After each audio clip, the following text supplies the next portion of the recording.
Hello， 小伙伴们好呀，我是喵。这期视频呢，主要给大家介绍一下我刚装好的这一台 ITX 分体水冷主机。那因为我是第一次接触分体水啊，所以这一次分体方案也基本都是参考了爱尚工作室喜字哥同款。一呢是自己折腾也不容易翻车，二呢是大家看着也比较好抄作业。好了，废话不多说啊，咱们直接开始。视频的开头还是先来讲讲机箱啊。那这款机箱的全名呢叫 AKLLA A3 Max， 那 Max 版本其实就是水冷版，对比风冷版呢，顶部增高了30毫米，尾部开孔呢也变多了，这样搭配侧透玻璃呢也更容易将机箱内的热量排出。那做工方面呢，机箱整体为航空铝 CNC 加工制成，表面为电泳上色处理。兼容方面，这里给大家看一个列表啊，感兴趣呢可以暂停看一下。主板这次选择了七彩虹 CVN B760i。CPU 呢是英特尔 i5-13400啊，显卡呢是 EVGA3060，显卡自带着12G 的显存，另外这个显卡的出风方向是上下方向，这样显卡装在这种 A4 结构机箱内，尾部这里呢也不会撞墙积热。电源这次我选择了海运 SPX750，首先是白色，很符合这次装机色系，另外电源还自带了智能启停。对于我来说啊 ，ITX 散热性可以差一些，但是噪音呢一定要小。就我现在这套配置，无论是玩游戏还是处理视频啊，电源风扇呢就没有转过。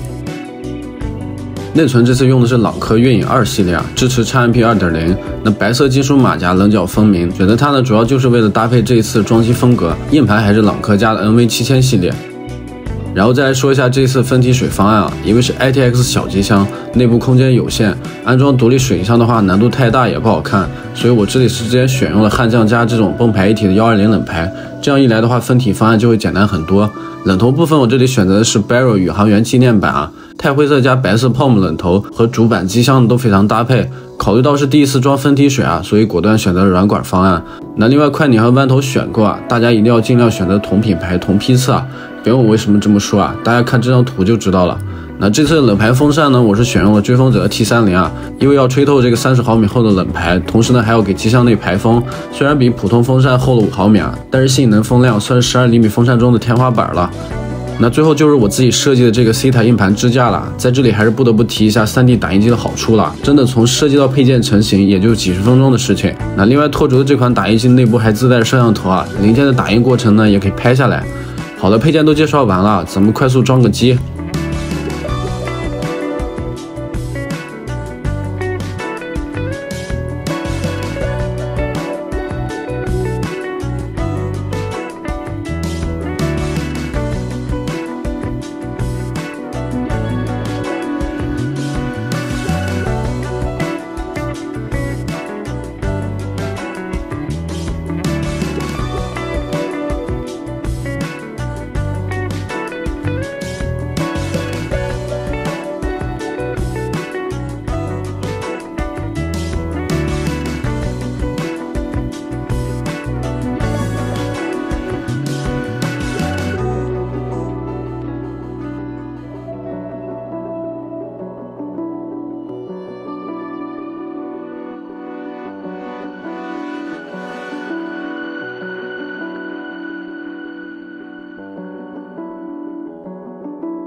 那最后总结一下，虽然是第一次玩分体水啊，但是过程中呢也没出现过翻车。虽然这个分体方案不是那么的分体啊，但是整体的颜值我是非常满意的。另外我 DIY 的硬盘小配件也算是补全了电源旁边这里的空位，整体看起来也不会显得那么空。这里再补充一句哈，虽然分体水是挺好玩的，但是也是真的费手指头，快拧的我指纹都快磨没了，所以也希望大家可以给一个一键3连。好了，今天的视频呢到这就要结束了，我们下期视频再见。